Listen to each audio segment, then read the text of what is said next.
Good morning. This is KELOLAND on the go with all you need to know in news and weather as you start your day. A 27-year-old Brandon man is dead after a single vehicle crash Sunday morning in Lincoln County. Reports say he was driving his truck west on 272nd Street when he ran a stop sign.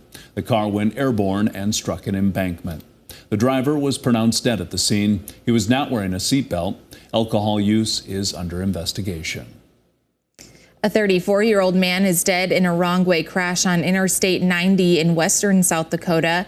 It happened Saturday morning, a mile east of Wall, where the Highway Patrol says the man was driving westbound in the eastbound lane and crashed head-on with a minivan. The man died at the scene. The woman driving the minivan has life-threatening injuries. A woman passenger has serious but non-life-threatening injuries. All three people involved were wearing seatbelts.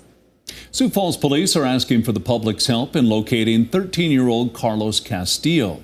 He's 5'7" and has brown hair and brown eyes. He was last seen wearing a black puffer jacket and white Air Force Ones. He was last seen in the area of 33rd and Lyndale Avenue on Thursday.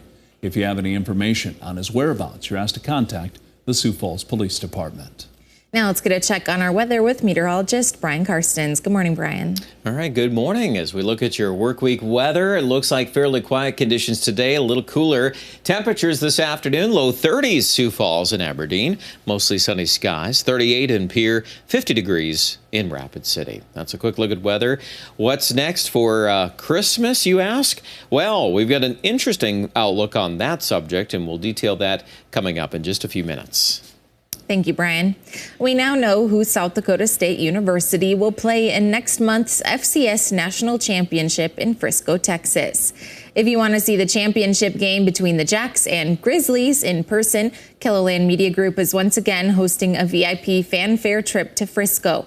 All you need to do is go to KELOLAND.com to reserve your spot on one of the buses. The FCS Championship game will be on Sunday, January 7th, with travel days on the 5th and 8th. Apple Tree has announced that their West Sioux Falls location will remain open. KELOLAND News had reported that all 4 Apple Tree Children's Centers would close next month.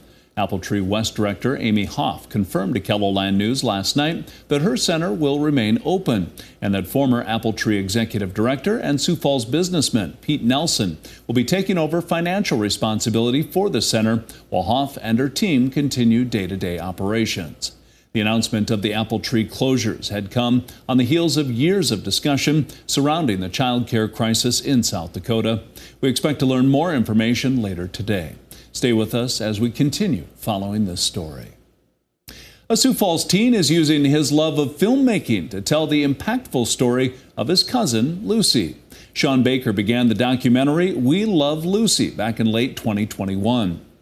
Lucy was born with the genetic metabolic disorder NKH. The majority of patients die within the first week of life, and those who do survive suffer severe mental and developmental delays. Lucy just celebrated her 9th birthday, though. Baker says his goal for the film is to inspire others. I ended up just, as I like to say, telling the love. I wanted to show the love, the family that Lucy and Grace and Stephen and Lucy's grandparents and everybody in Reno pretty much who supports her feel towards her.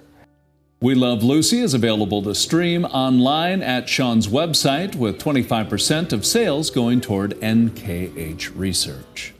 And that's a look at some of our top stories. Now let's get one last look at your weather with meteorologist Brian Karstens. Brian?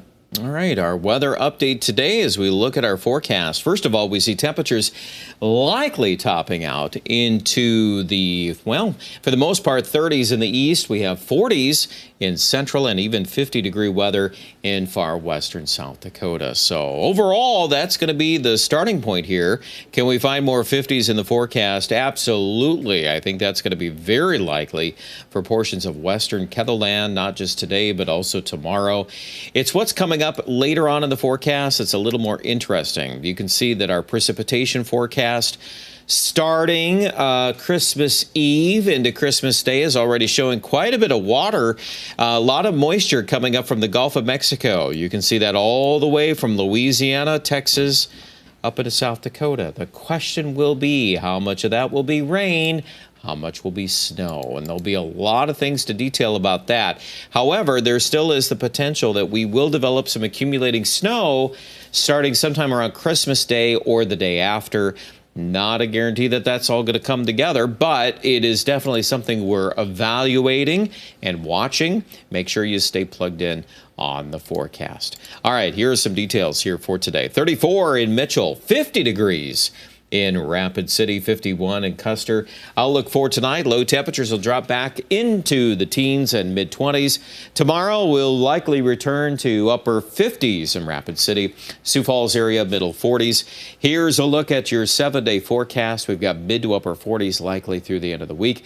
Overnight lows right around 30 by the end of the week. I would not be surprised if lows actually jump ahead of that system as that rain chance begins. We could be looking at lows in the upper 30s and low 40s in the Sioux Falls area. Aberdeen, much of the 7-day forecast is very mild in the lower to middle 40s.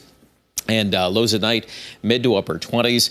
And then for tomorrow, well, mid to upper 40s in the forecast. Could see a 50 here and there. That's certainly possible south of here. Rapid City, plenty of 50s will be coming our way. Where's winter hiding? Well, we'll continue to watch that system as it gets closer by Christmas. Much more about that online at KELOLAND.com.